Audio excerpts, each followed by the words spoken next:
Welcome, and thank you for joining today's session on Mason Core Assessment. My name is Chris Lee, and I am the Associate Director of Institutional Effectiveness in the Office of Institutional Effectiveness and Planning. And my primary role is to facilitate Mason Core Assessment. This workshop aims to provide an overview of the Mason Core Assessment process, its purpose, and a detailed look at the submission requirements. The course materials you'll submit are aligned with those submitted during the course proposal process. In addition to the course assignment and learning outcomes, the assessment process examines student learning by reviewing student artifacts. General education assessment is a macro-level lens into understanding and improving on the collective student learning experience. From diverse backgrounds to a variety of majors and co-curricular offerings, the core courses are the foundation of each student's undergraduate college experience. I'm excited to be part of this work and to support and collaborate with all of you throughout this process. I want to take a brief moment to introduce the Mason Core team: Laura Palms, Mason Core Director, and Tricia Wilson, Mason Core Curriculum Specialist. If you have specific questions about the Mason Core learning outcomes and/or course assignments, you can reach out to them at masoncore@gmu.edu. Laura and Tricia are excellent resources to support you in your role as a Mason Core instructor. The learning outcomes for today's session are the following: background of Mason Core assessment, the submission process, and finally, resources. To start with, the framework for assessment establishes understanding of the stakeholders and the role of each participant in the assessment process. Mason Core is first and foremost about student learning.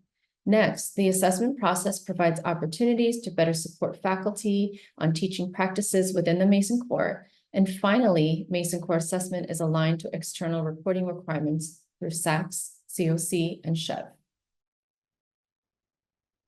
As you may know, establishing an ongoing and sustainable assessment plan for Mason Core is an important priority. Mason Core Assessment 2.0 is the desire to build on the excellent work that has already happened. The last assessment cycle, 2017 through 2020, provided a wealth of knowledge for how we can continue to build on best practices in assessing the Mason Core.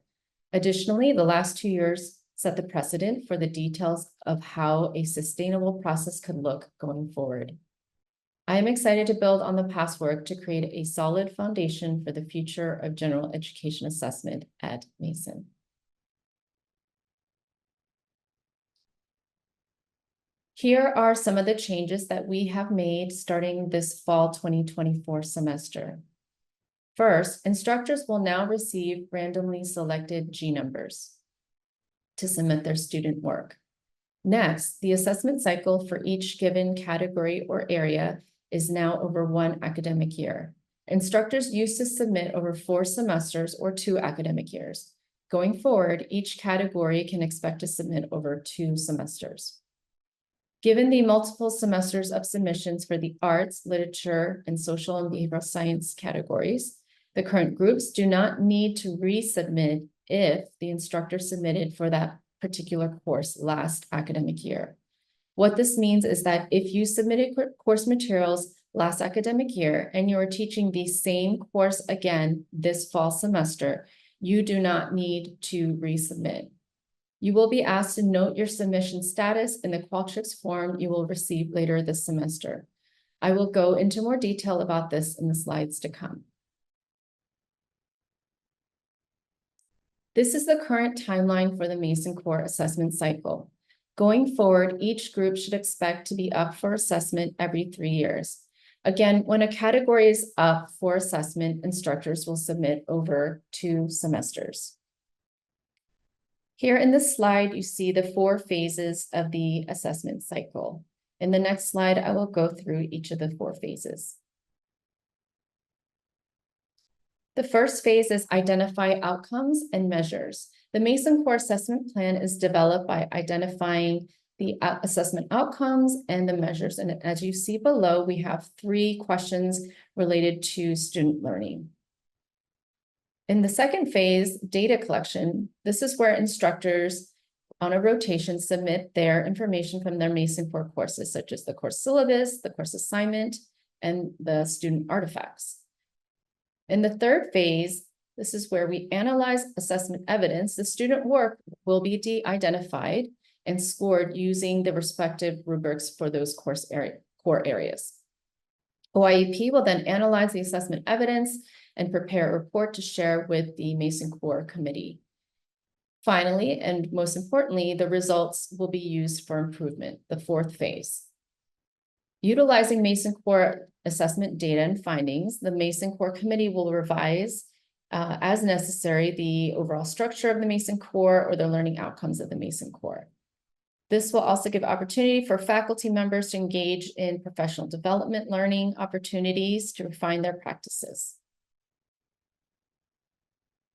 In this next section of the workshop, I will go through the details of the submission process. After the add drop period ends, instructors teaching Mason Core courses in the arts, literature, or social and behavioral science categories will receive an email with a submission link, along with the list of randomly selected students from your course. All instructors should indicate their submission status by answering the following question in the submission link. Do you need to submit course materials this semester?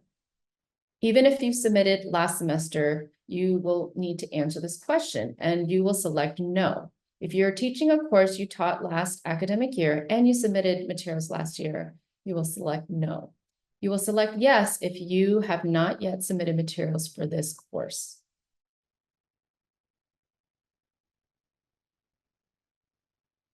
If you need to submit materials, the first part of this process is to submit the course syllabus. You will upload a copy of the course syllabus in the section where it says drop files or click here to upload using the naming convention that you see below. Please be sure to name the file accordingly, and you can only upload or drop one file in each of these boxes. And that's the same for in the sections to come. Each file has a max limit of 50 megabytes. After you upload the course syllabus, you will indicate the category that you're submitting for below, and this will take you to your specific section. The course assignment. Please select the course assignment that best aligns with the core learning outcomes in the course. When choosing your assignment, consider if students can demonstrate their expected level of proficiency on the Mason Core learning outcomes by completing this assignment. Please follow the same naming convention that you see below and upload this file into the section where it says drop files or click here to upload. And again, only one file per section. Learning outcomes. In this section, you will indicate one or more learning outcomes that pertain to the assignment that you've selected to submit. Below, you will, in a few sentences, briefly explain how the assignment addresses the Mason Core learning outcomes in the course. Student artifacts. So in this section, as mentioned, you will receive a list of randomly selected student G numbers in an email that will come to you with the Qualtrics submission. From there, you will need to upload student artifacts for 3 students. So you will do this one at a time. So the example that I have here is for student artifact number 1. The first thing that you'll do is select the course where it says course. There are going to be a list of courses that you can select from. You choose your course. And then after doing so, the G number section will populate G numbers for your course. Then you will go ahead and select your first student G number that you will be submitting for. After you've made your selections, you can upload the student artifact from the selected assignment that was used to assess the Mason Core learning outcomes in your course. Again, please be sure to follow the naming conventions and drop the files or click here to upload. And you will do this for each student. So after you do student 1, you will click the next button on the bottom right hand and take you to student 2. Then you'll do this for student 2 and then finally for student 3. If your course is in the performing arts category and the student artifact is a recital, choreography, or some other type of performance, you have the option to submit a video file. Please use the video files portion of the upload to upload that particular file. If you would like to upload a PDF of the student artifact, you can do that as well in the top section.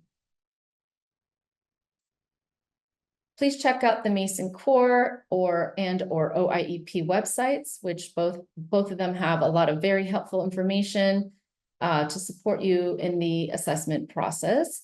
The FAQs in particular have a lot of great questions that have been commonly asked, and you can refer to that portion for any questions that you may be wondering about in the assessment process. Going forward, we will continue to work to establish a meaningful, manageable, and sustainable process for assessing the Mason Core. We have a few learning opportunities to highlight. The first is the course proposal workshop, which will be very helpful for mapping learning outcomes and course assignments. And more information about these two workshops will be coming to you later, and you can register for that when that becomes available. That'll be happening October 18th and November 20th from 1 to 3 p.m. via Zoom. Next, for additional support on November 18th from 1 to 3 p.m. via Zoom, I will host drop-in office hours via Zoom. So if you'd like to have time to work with me, any additional questions or areas that you need support with, completing your submissions, you can stop in for that during that time. And then course materials, please submit assessment materials by the end of the semester, December 9th, 2024. And finally, you can reach me by email with any questions at cleen@gmu.edu. Thank you.